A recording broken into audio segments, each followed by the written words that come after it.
Well, I think what we're talking about is tradition, and I didn't grow up in Harlem, but I did grow up in the quote inner city, and I observed those people with the fine cars, and I remember vividly. I recall even now as I'm thinking about it, several pastors, and they always had the big Cadillac cars, or the we used to call the deuce and the quarters, but that was accepted.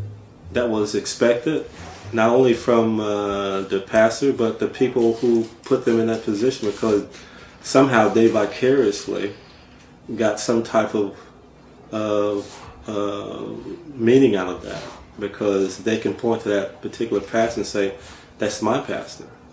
I go to his church, and and he had a nice house, he had nice clothes, his kids were well kept, and he had the best of everything."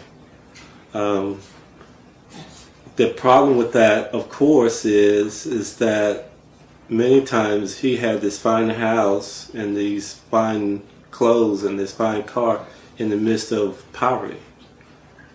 Not his poverty, but the poverty of those particular people. I know this because I've seen it. I observed that myself.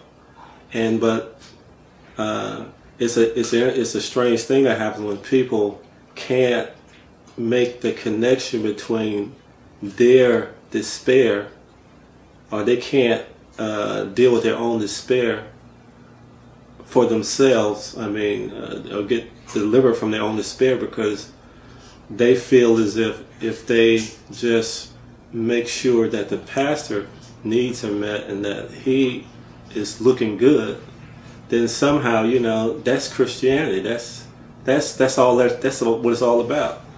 And so I'm not sure if it's as blatant as it used to be when I was a kid, but it's still very present. It's still very present. Again, I go back to the whole idea about the gospel message. Jesus, who was the embodiment of the gospel, he didn't come. He supped with the sinners and the prostitutes and so forth, and he didn't drive a big fine car. If there were cars to be drove back then, he didn't have any fine clothes. In fact, he was accused of being friends to quote people who drank wine or wine bibbers. In other words, he was with those particular people, and the religious people of his day had the finest of everything.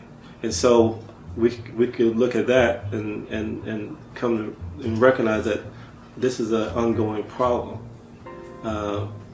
That's religion.